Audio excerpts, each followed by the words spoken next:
Assalamualaikum warahmatullahi wabarakatuh. Waalaikumsalam warahmatullahi wabarakatuh.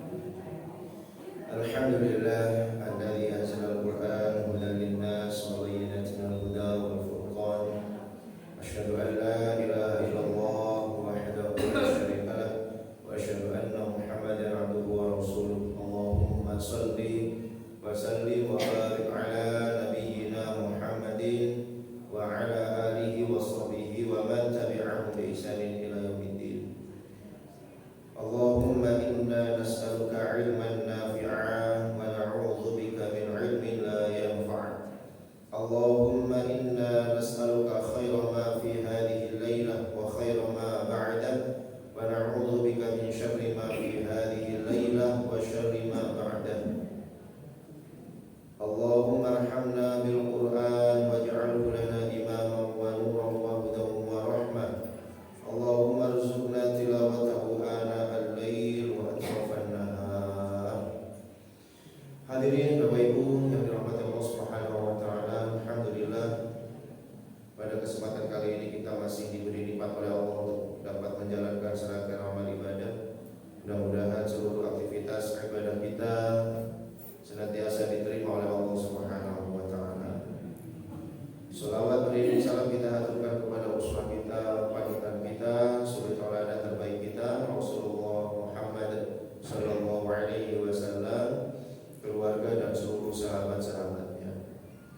Hadirin yang dirahmati Allah Subhanahu wa taala, kita lanjutkan pembahasan tafsir kita, yaitu di dalam surat Al-Baqarah ayat ke-144 dan 145 di juz yang kedua. Seperti biasa kita baca ayatnya, kemudian baru kita terjemahkan dan kita bacakan tafsirnya. A'udzu billahi minasy syaithanir rajim.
ataita alladzina utul kitaba bikulli ayatin ma tabi'u qiblatak walain ataita alladzina utul kitaba bikulli ayatin ma tabi'u qiblatak wa ma anta bitabi'in qiblatahum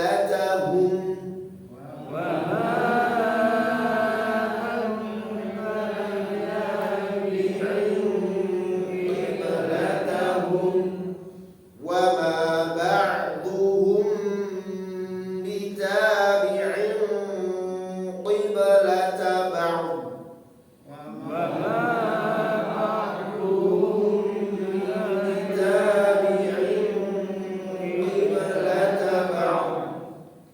ولئن اتبعت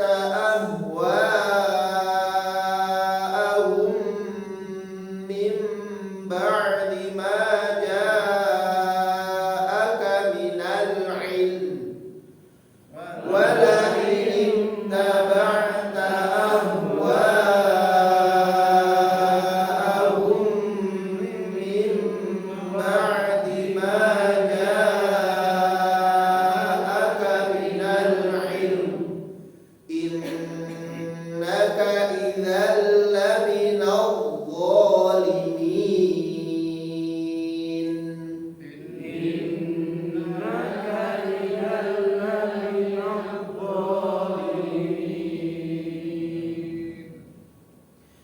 Qad nara sungguh kami melihat taqalluba wajhika, wajahmu yang bolak-balik dihadapkan fis sama ke langit.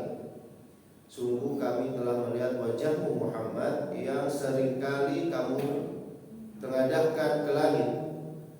Falan walliyannaka, maka benar-benar kami palingkan, kami arahkan untukmu qiblatan, kiblat. Maka kami palingkan kiblat itu untukmu, tardaha yang kamu senangi. Fawalli wajhaka, maka hadapkanlah wajahmu syatral masjidil haram, ke arah masjidil haram. Wa haitsu ma kuntum, dan dimanapun saja kamu berada, kalian berada, fawallu wujuhakum syatrah, maka hadapkanlah wajahmu ke arah itu. Wa innal ladzina utul kitaba, dan sesungguhnya alladzina orang-orang yang utul kitaba diberi kitab, la ya'lamuna, mereka benar-benar mengetahui, annahu sesungguhnya pemindahan arah kiblat itu al-haqqu merupakan kebenaran, mir rabbihim dari Tuhan mereka. Wa Allahu, dan tidaklah Allah bighafilin, lalai, amma terhadap apa yang ya'maluna mereka kerjakan. Nah, hadirin yang dirahmati Allah Subhanahu wa taala, di sini sebagaimana yang sudah kita bahas pada pertemuan yang lalu, bahwa kita masih membahas tentang perpindahan arah kiblat. Yang awalnya arah kiblat bagi umat Islam itu adalah di Baitul Maqdis, di Palestina, ya. Pada saat Rasulullah SAW itu masih ada di Mekah, ketika arah kiblat itu ke Baitul Maqdis, sebenarnya Rasulullah SAW ini tidak menjadi masalah, karena ketika beliau sholat dan menghadapkan wajahnya ke arah Baitul Maqdis, maka beliau berada di sebelah selatan Ka'bah, sehingga beliau itu sholat ya tetap menghadap Ka'bah, tapi lurusnya adalah ke Baitul Maqdis. Hal ini berbeda ketika beliau pindah ke Madinah. Ketika ke Madinah sudah nggak bisa lagi ya menghadapkan, karena antara Ka'bah dengan Baitul Maqdis ini saling berjauhan menghadapnya, ya. Jadi kalau Rasulullah menghadap ke arah Baitul Maqdis, berarti beliau membelakangi arah Ka'bah. Ini yang kemudian kemudian menjadikan beliau itu risau sebenarnya. Karena bagaimanapun juga beliau itu sangat menginginkan Ka'bah sebagai kiblatnya yang merupakan bangunan yang dibangun oleh ayahandanya, yaitu Nabi Ibrahim dan Nabiullah Ismail. Karena Nabi Muhammad adalah keturunan Nabi Ismail. Ini diterangkan di dalam kitab tafsir yang lainnya, jamaah Allah, di dalam tafsir Misbahul Munir ala tadi tafsir Ibnu Katsir ya. Jadi tafsir ringkasnya Ibnu Katsir. Qala Ali bin Abi Thalhah Ali bin Abbas, berkata Ali bin Abi Thalhah dari Ibnu Abbas, kana awwal ma nusikha minal Qur'an al-qiblah. Yaitu yang pertama kali dihapus terhadap satu hukum ya di dalam Al-Qur'an itu adalah tentang kiblat. Jadi kiblat ini merupakan hasil dari nusakh, penghapusan dari awalnya menghadap ke Baitul Maqdis, kemudian dihadapkan ke arah Mekah, Ka'bah. Wa dzalika anna Rasulullah sallallahu alaihi wasallam lamma hajara ila al-Madinati wa kana aktsaru ahliha al-yahud fa amara Allah an yastaqbila Baitul Maqdis. Yang demikian itu karena sesungguhnya Rasulullah sallallahu alaihi wasallam ketika beliau hijrah ke Madinah, maka penduduknya di sana itu kebanyakan adalah orang-orang Yahudi. Maka Allah Subhanahu wa taala memerintahkan agar menghadapkan wajahnya ini ke Baitul Maqdis. Fa farihatil yahud. Maka orang-orang Yahudi gembira. Ya, wah Muhammad ya menghadapkan wajahnya sama dengan kita ke arah Baitul Maqdis. Nabi akhir zaman menghadapkan wajahnya ke arah yang sama dengan kita. Fa farihatil yahud fastaqbalaha Rasulullah sallallahu alaihi wasallam bid'ata asyra syahran. Maka orang-orang Yahudi ini gembira dan Rasulullah sallallahu alaihi wasallam beberapa bulan itu menghadapkan wajahnya ke arah Baitul Maqdis di sana. Di dalam riwayat yang lain beliau menghadapkan ke sana itu kurang lebih 16 bulan atau 17 bulan ya. Jadi yang 1 tahun lebih. Wa kana yuhibbu qiblat Ibrahim, padahal sesungguhnya Rasulullah itu mencintai kiblatnya Ibrahim, yaitu Ka'bah. Fa kana yad'u ila Allah wa yanzuru ila as-sama', maka Rasulullah sallallahu alaihi wasallam itu senantiasa melihat ke arah langit. Kalau dalam kitab Tafsir Al-Munir yang ditulis Syekh Muhammad Zuhairi, di sana Rasulullah tidak berdoa sama sekali. Ya. Pokoknya beliau sering aja menghadap ke arah langit itu. Enggak doa, enggak minta. Karena kalau minta berarti Rasulullah tidak terima dengan perintah Allah Subhanahu wa taala. Kan perintahnya memang disuruh menghadap Baitul Maqdis. Nah, Rasulullah itu enggak punya keinginan untuk menentang perintah Allah itu enggak. Makanya beliau enggak berdoa, enggak berdoa. Dia cuma lihat saja ke langit ya. Nah, ini yang nanti menjadi apa? Dalil ya. Sebagian para ulama mengatakan bahwa Allah Subhanahu wa taala itu ya memang berada di langit. Karena Rasulullah juga menengadahkan wajahnya ke arah langit. Nah, beliau tidak berdoa sama sekali karena kalau berdoa berarti beliau tidak menerima keputusan Allah Subhanahu wa taala. Tetapi Allah mengetahui apa yang diinginkan oleh Rasulullah sallallahu alaihi wasallam dan apa yang tersembunyi di dalam hati beliau. Maka fa'anzalallahu, maka Allah menurunkan ayat ini. Qad nara taqalluba wajhika fis sama. Sungguh kami telah melihatmu. Ini menggunakan kalimat kami, ya rahmat Allah. Bukan berarti Allah itu banyak, walaupun dengan kalimat kami ya. Karena bahasa Indonesia pun kalau kita menggunakan kalimat kami juga tidak harus orangnya banyak ya. Itu biasanya untuk sopan santun ya.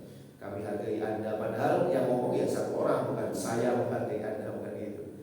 Ya, itu bisa jadi karena yaitu tadi Allah Subhanahu wa taala mengajarkan kepada kita adab. Karena yang dihadapi ini adalah Rasul yang mulia, Pak ya. Bagaimana Allah Subhanahu wa taala sungguh memuliakan Nabi Muhammad ini sampai di dalam Al-Qur'an itu yang rahmati Allah tidak pernah menyebut Nabi Muhammad itu dengan langsung namanya. Memanggil dengan langsung namanya itu tidak pernah.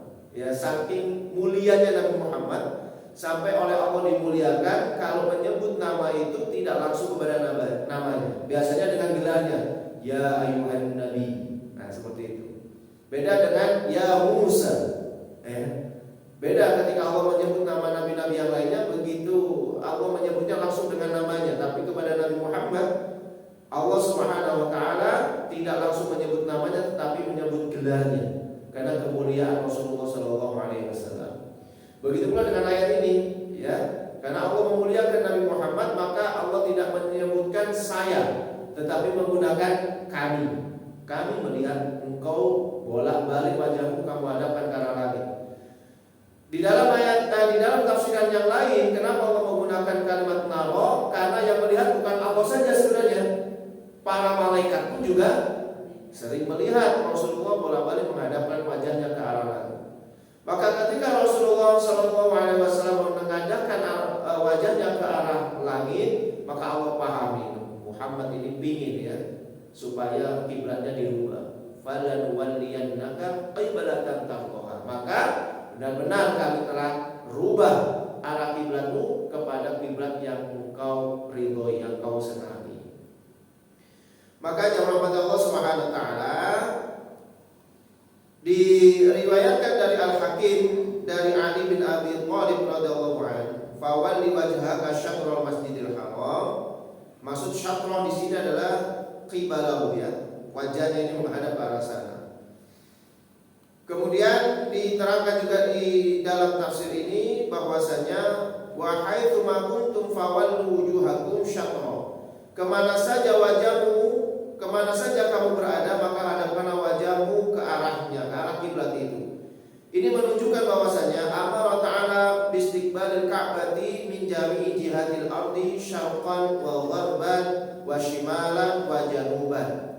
Berarti Allah Subhanahu wa taala memerintahkan agar kita ini menghadap ke arah Ka'bah dimanapun, di bumi manapun kita berada, baik di belahan bumi sebelah timur, barat, ya, kemudian selatan maupun utara. Pokoknya semuanya menghadap ke arah Baitul Haram ya. Nah, di sini juga disebutkan jamaah Allah Subhanahu wa taala, kenapa Allah Subhanahu wa taala itu berfirman-Nya bukan ke arah Ka'bah tetapi ke arah Masjidil Haram ya, ke arah Masjidil Haram. Kenapa kok tidak menghadapkannya ke arah Ka'bah? Karena ini menunjukkan, mengisyaratkan bahwasanya adapun orang-orang yang di luar jangkauan Ka'bah itu jamaah rahmat Allah, maka dia boleh saja menghadap ke arah Ka'bah itu. Artinya tidak harus betul-betul mengarah ke arah Ka'bah betul-betul gitu, enggak. Ya, walaupun melenceng-melenceng sedikit itu enggak masalah gitu. Karena memang sangat jauhnya, misalnya kayak kita Pak di Indonesia ini. Enggak mungkin bisa wajah kita itu betul-betul menghadap ke arah Ka'bah. Oh, Ka'bah itu cuma berapa kotaknya itu. Ya, sementara dunia ini segitu luasnya. Berbeda kalau kita berada tepat di depan Ka'bah, itu memang harus betul-betul wajahnya harus lurus dengan Ka'bah, nggak boleh melenceng sedikit pun, tidak diperbolehkan. Tapi adapun yang ada di luar, ya di luar Ka'bah, mereka yang jauh sekali dengan Mekah, maka walaupun tidak lurus betul-betul, ya tidak apa-apa. Karena saking luasnya bumi ini, sementara Ka'bah itu kecil, Pak ya. Ya kalau kita ke sana memang besar Ka'bah ya, tapi kalau kemudian dihitung dengan luasnya bumi ini ya kecil sekali gitu. Kalau kemudian wajah semuanya menghadap sini kan nggak mungkin itu ya. Ya pasti oleh pinggir melenceng sedikit itu sudah wajar. Asalkan jangan terlalu melenceng sekali kan gitu ya. Sampai menghadap ke Afrika misalnya, itu ya nggak mungkin gitu. Makanya Allah Subhanahu wa taala menggunakan kalimat itu, Masjidil Haram, bukan ke arah Ka'bah. Kemudian wala yustathna min hadza syai'un siwa an-nafilah fi halis safar ya. Dan juga hendaknya menghadapkan ke arah kiblat tadi itu baik pada ibadah yang nafilah, ibadah yang sunnah ya, atau di dalam perjalanan, dalam keadaan perjalanan, maka tetap menghadap ke arah sana. Fa innahu yusalliha haitsu ma tawajjaha qalibu. Maka sesungguhnya dia hendaknya ya ketika sholat itu menghadapkan wajahnya ke arah kiblat itu. Itu kalau bisa. Wa qalbu nahwal Ka'bah, dan hatinya menghadap ke arah Ka'bah. Jadi walaupun misalnya seseorang itu tidak dapat menghadapkan wajahnya ke arah Ka'bah karena mungkin dalam perjalanan sehingga kendaraannya itu tidak harus menghadap ke arah kiblat, tetapi hatinya hendaknya tetap menghadapkannya ke arah kiblat. Jadi ada pengecualian di sini bahwasanya ketika dalam safar, ya kalaupun kita tidak bisa, tapi kalau masih bisa dalam keadaan safar, misalnya kita dalam bepergian kemudian berhenti sejenak, turun, ya kan, kemudian kita akan sholat, nah maka sedapatnya kita harus menghadapkan ke arah kiblat. Tapi kalau misalnya tidak mungkin, misalnya kita berada di pesawat atau di kapal, ya, ini nggak akan mungkin kita akan menghadapkan wajah kita ke arah kiblat karena sulit sekali. Maka tidak mengapa kita menghadap ke arah mana saja, yang penting hati kita tetap harus menghadap ke arah kiblat. Ya, seperti itu. Wa kadza fi halil musabaqati fil qital.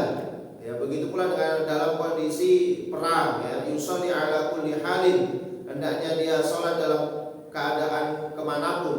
Wa kadza man jahila jihatal qiblah, begitu pula terhadap orang yang tidak tahu arah kiblat, yusalli bi ijtihadihi, hendaknya dia sholat sesuai dengan ijtihadnya, ya. Seperti kita misalnya tinggal atau ke sebuah daerah yang kita tidak tahu arah kiblatnya mana, ini arah kiblatnya sana nggak tahu kita, maka boleh saja kita menghadap ke arah manapun saja, tetapi hati kita tetap kita hadapkan ke arah kiblat. Walaupun misalnya wajah kita itu tidak harus menghadap ke arah kiblat, itu nggak masalah. Secara fikih tidak mengapa, sesuai dengan ijtihad kita, sesuai dengan ya usaha kita yang mendalam. Usaha dulu, kira-kira kemana ini? Dilihat mataharinya. Oh, kayaknya matahari tadi tenggelam sebelah sana. Berarti kalau tenggelamnya sebelah sana, di sanalah baratnya. Ternyata keliru juga misalnya. Ya sudah, nggak apa-apa. Ya, nggak apa-apa. Nah, kalau misalnya kita datang ke rumah orang, ya, yang di luar daerah kita, kadang-kadang kan kita itu kan bingung, Pak. Kadang-kadang bingung kita itu. Mana sih arahnya kiblatnya? Sampai kadang-kadang sudah ditata sajadah itu loh. Kadang-kadang kita putar, ya, karena nggak merasa keliru gitu, ya. Padahal tuan rumah kan mestinya lebih tahu, ya, daripada kita, ya. Kadang kita taruh sajadah, ya, diangkat, diputar, ya, sholat. Akhirnya ya keliru akhirnya. Ya seperti itu, ya. Tapi hatinya tetap harus menghadap ke arah Ka'bah. Tapi kalau sudah diingatkan, maka hendaknya diputarlah posisi tubuhnya ketika sholat, ya. Itu kalau ketika di dalam sholat. Tapi kalau sudah selesai sholat misalnya, kemudian baru diberitahu, ya sudah, ya, sholatnya tetap sah, ya, warahmatullahi Allah. Kemudian kita lihat kalau di dalam tafsir Muyassar ini, qad nara tahawula wajhika ayyuhar rasul fi jihatis sama, ya, kami telah melihat wajahmu bolak-balik, ya, wajahmu wahai Rasul bolak-balik yang menengadahkan ke arah langit, marratan ba'da marrat, seringkali, marratan ba'da marrat, intigharan linuzulil wahyi, menunggu turunnya wahyu balik. Ya, Rasul enggak berdoa, ya, Rasulullah cuma nunggu saja. Ya, siapa tahu Allah Subhanahu wa taala merubah kiblat. Intigharan linuzulil wahyi ilaika fi sya'nil qiblati, pada urusan kiblat, ya, di mana Rasulullah menunggu wahyu yang diturunkan kepadamu fi sya'nil qiblati, dalam perkara kiblat ini.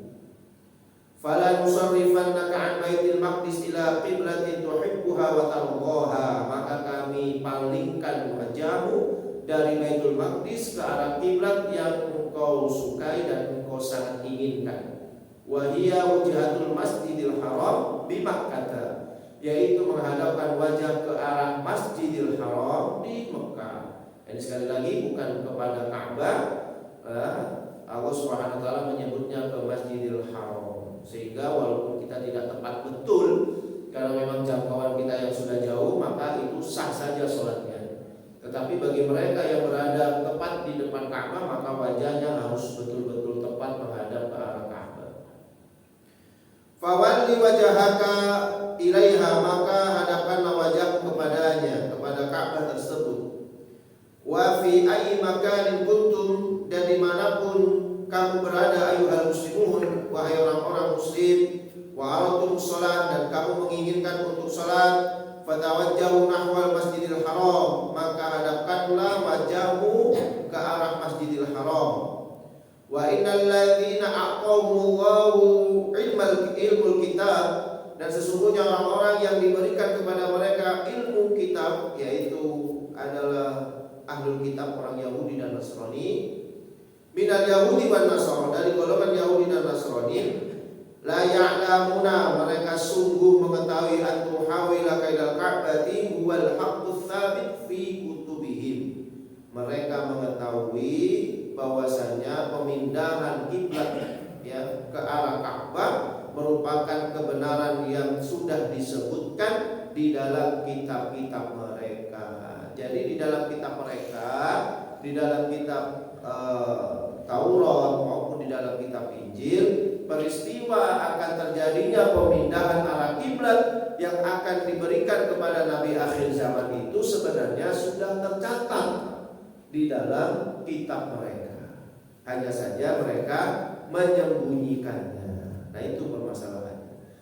Makanya nanti di ayat ini, di ayat selanjutnya, Allah Subhanahu wa taala berfirman, alladzina atainahumul kitaba ya'rifunahu kama ya'rifuna abna'ahum.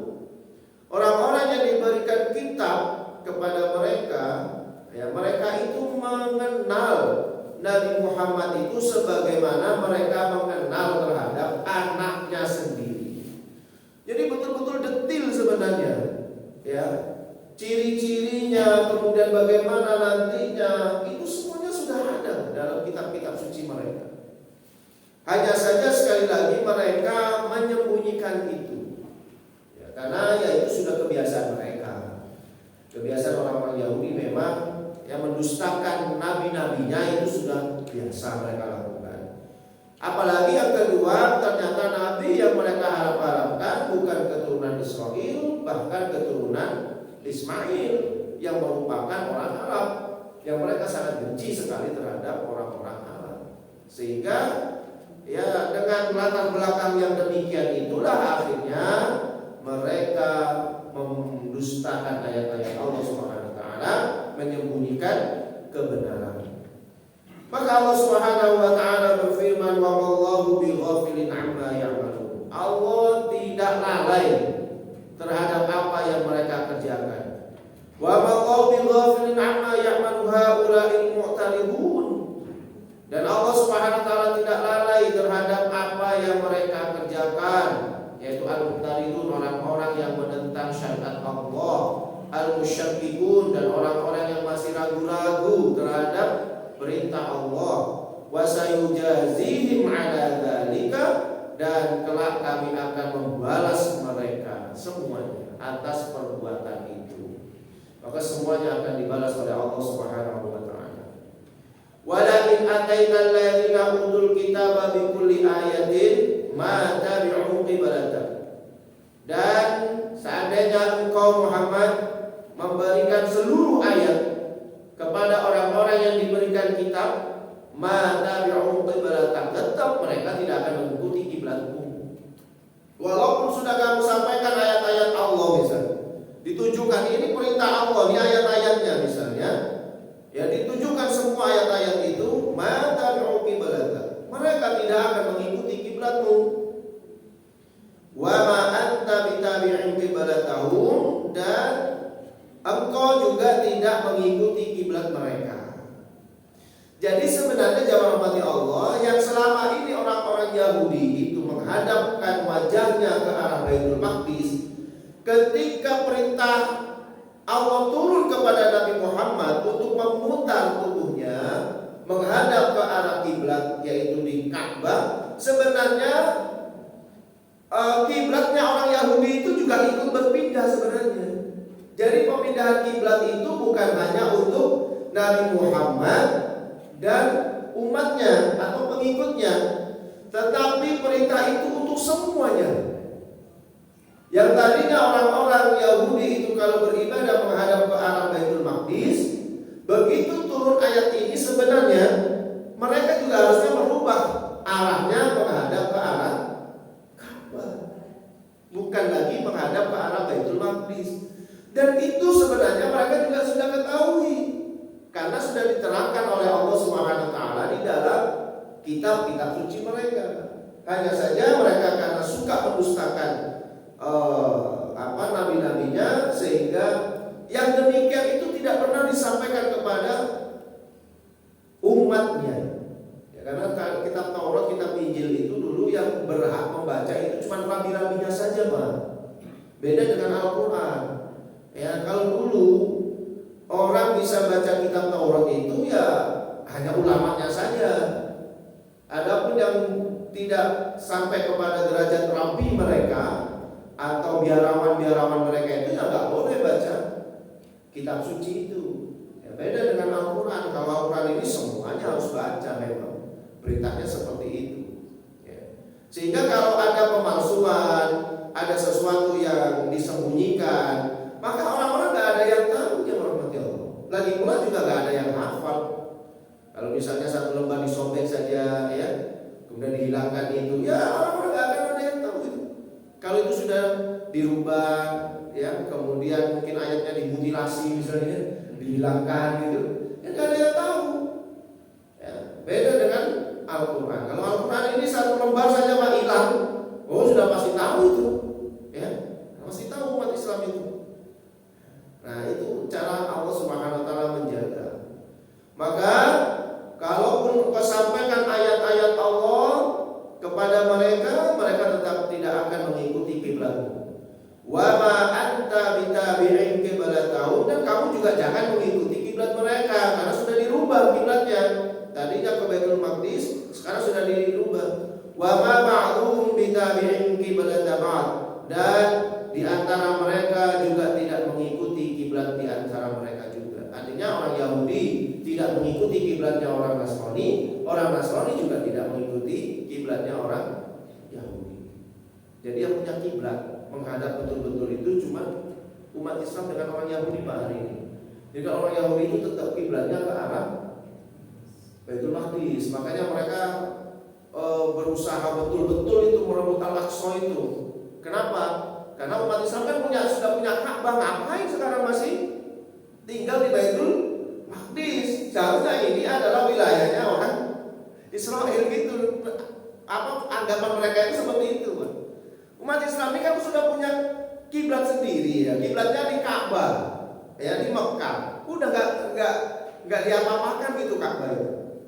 Nah, ini harusnya umat Islam juga nggak boleh di sini. Cuma caranya, Pak, yang tidak bagus itu, ya, dengan mengusir, dengan ini, apalagi ingin merobohkan Masjidil Aqsa yang kemudian ingin menghidupkan kembali Haikal Sulaiman. Nah, ini yang kemudian, ya, menjadi kemarahan umat Islam. Ya, kalau dulu waktu mereka datang, ya diberikan saja sama orang-orang Palestina gitu, ya. Kalau kita baca sejarahnya, ketika mereka itu oleh Inggris kalau tidak salah, ya, itu mereka diletakkan di tanah Palestina, itu orang Palestina ya menerima saja, silakan saja.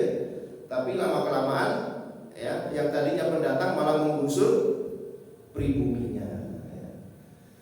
Jadi pemindahan arah kiblat itu tidak hanya untuk umat Islam saja sebenarnya, tapi orang Yahudi juga harusnya menghadapkan kiblatnya itu juga ke arah Ka'bah sebenarnya. Jadi perintah itu tidak hanya untuk Nabi Muhammad dan pengikutnya saja, juga kepada orang Yahudi dan Nasrani. Kalau orang Nasrani ini malah parah, Pak. Dia nggak punya kiblat sama sekali itu, ya. Dia nggak punya kiblat sama sekali. Maka disebutkan oleh Allah Subhanahu wa taala dalam Al-Qur'an itu orang Nasrani itu walad-dhalin, orang yang betul-betul tersesat. Yang tersesat itu udah gobloknya luar biasa, kan gitu. Iya. Beda sendiri dia, Pak. Ya, beda sendiri. Dengan Islam, dengan Yahudi itu udah jauh sekali orang Nasrani gitu, ya. Orang Yahudi itu tidak meyakini terhadap adanya Trinitas misalnya, enggak mengakui, ya. Cuma orang Nasrani saja. Kemudian orang Yahudi masih kekeh dengan menghadap punya kiblat. Umat Islam juga punya kiblat. Orang Nasrani enggak punya kiblat. Makanya kalau kita lihat tempat ibadah mereka bisa menghadap kemana saja, kan gitu, ya. Menghadap kemana saja. Tapi ini anehnya ada orang yang mengaku sudah tingkatan dalam tingkatan kaum tasawuf itu tingkatannya sudah tinggi, mengatakan justru tasawufnya orang Nasrani itu tingkat tinggi kan. Kenapa? Karena mereka sudah tidak terbatasi oleh arah, ya. Dia memahami bahwa Allah itu ya di mana saja kita bisa menghadap Allah, ya kan?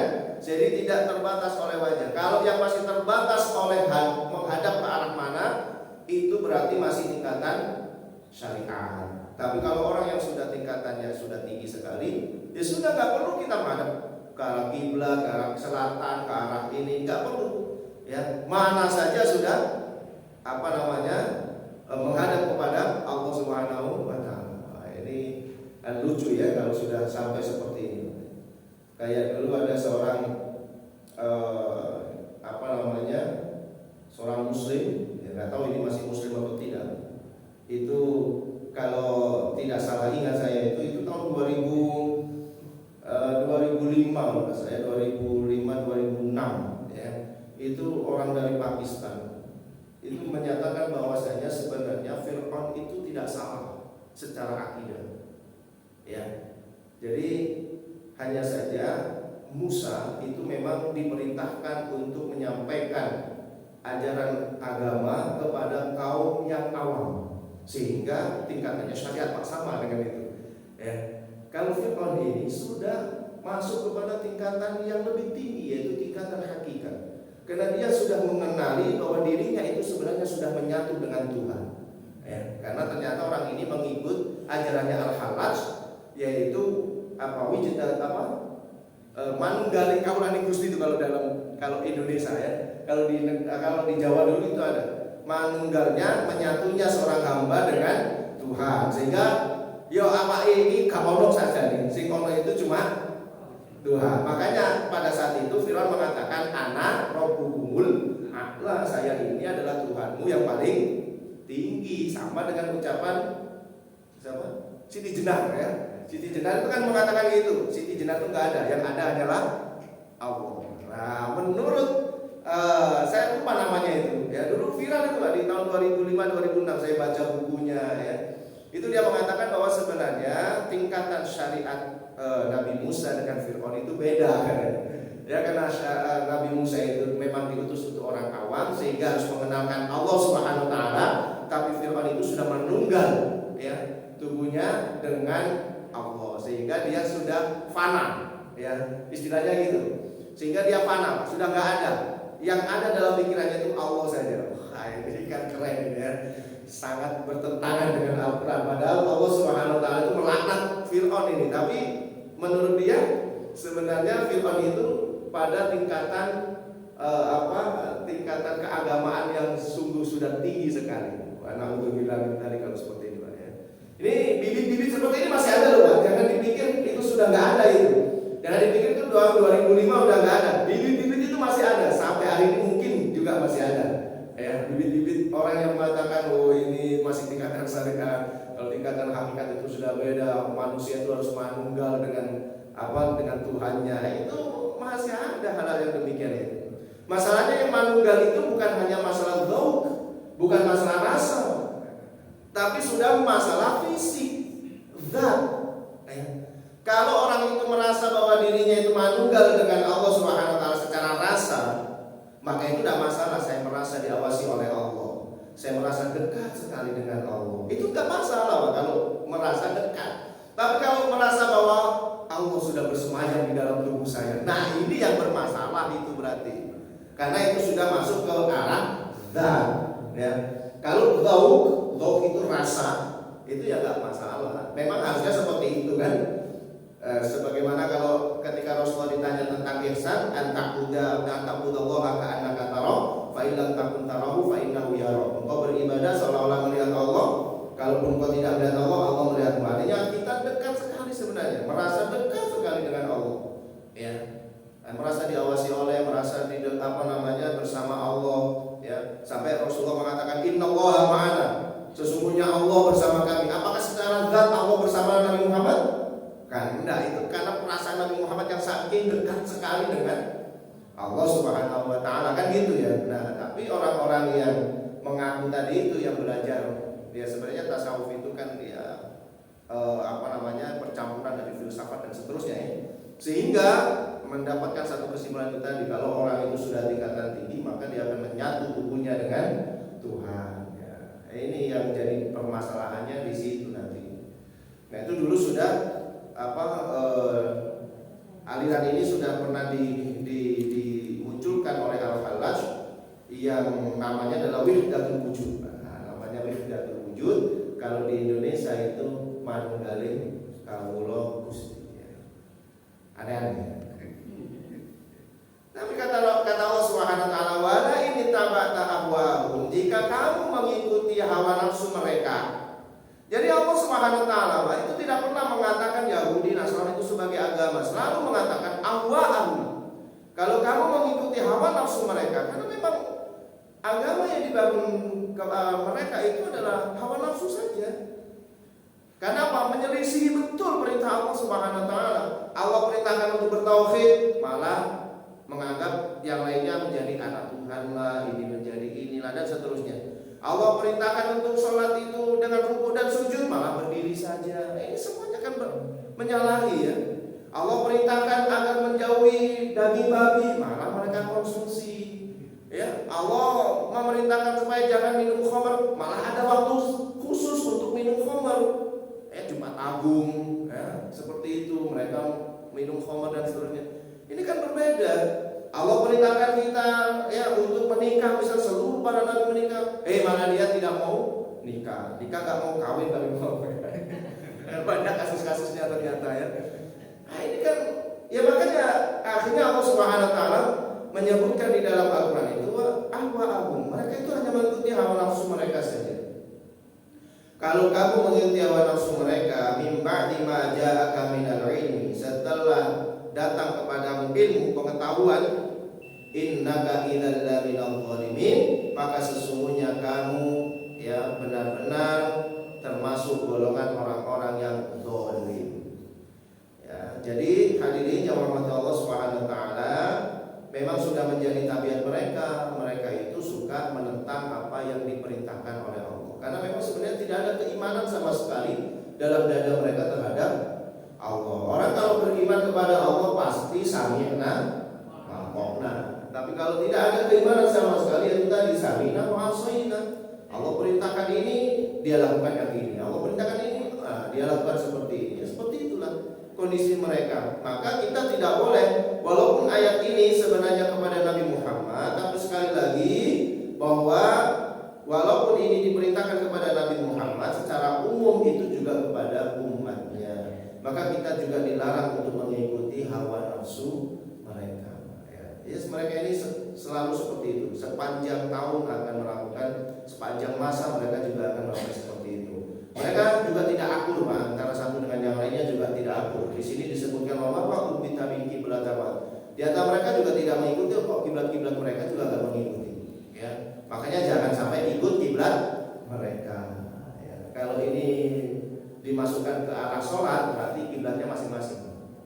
Tapi kalau kiblat ini kemudian diperluas lagi, misalnya masalah kebudayaan, sebenarnya kita juga tidak boleh berkiblat kepada kebudayaan bangsa mereka. Makanya Rasulullah sudah mengatakan, man tasyabbaha biqaumin fa huwa minhum. Siapa yang menyerupai sebuah kaum, maka dia bagian daripada kaum itu. Kalau mereka merayakan tahun baru, sebenarnya kita juga nggak boleh seperti itu sebenarnya ya, karena nggak boleh berkiblat kepada kebudayaan mereka juga ya. Kalau mereka punya sistem ekonomi, sebenarnya kita juga nggak boleh berkiblat ke situ, karena sistem ekonomi mereka pasti menghancurkan manusia yang lainnya, menumpuk sebanyak-banyaknya keuntungan dan menghancurkan sehancur-hancurnya kepada orang lain. Tapi kalau Islam kan enggak, makanya Islam melarang riba, Islam melarang ini dan itu ya, seperti itu sebenarnya. Nah, ini kalau kita bawa ke arah luas ya, ke arah luas berarti kita sebenarnya juga tidak boleh itu mengikuti ahwat mereka, ya, nafsu mereka, ya dalam urusan kiblat-kiblat itu tadi. Ya, tetapi sampai hari ini masih sulit sekali ya kayaknya umat Islam untuk tidak mengikuti kiblat mereka. Kalau kiblat masalah salat, ya kita pilih sendiri. Tapi kalau kiblat masalah budaya, kiblat masalah perekonomian, masih mengikuti mereka ya. Uang kita masih disetir, bank kita masih disetir semuanya ya. Bahkan pendidikan kita masih diatur ya oleh mereka. Nah ini sebenarnya nggak boleh itu. Makanya kalau mengikuti kiblat mereka Pak, hancur Pak pendidikan kita. Mungkin orangnya pintar-pintar, iya, tapi akhlaknya hancur sekarang ini ya. Wallahu a'lam bishawab. Ya mudah-mudahan Allah Subhanahu wa taala senantiasa memberikan pertolongan kita sehingga kita tidak hanya berkiblat kepada Ka'bah ketika kita sholat, tapi betul-betul kita berkiblat kepada syariat Islam dalam segala urusan kita dalam kehidupan dunia kita. Demikian mudah-mudahan apa yang kami sampaikan ini bermanfaat bagi kita semuanya, dan kami mohon maaf apabila ada kesalahan-kesalahannya. Subhanakallahumma wa bihamdika asyhadu an la ilaha illa anta astaghfiruka wa atubu ilaik. Assalamualaikum warahmatullahi wabarakatuh. Waalaikumsalam warahmatullahi wabarakatuh.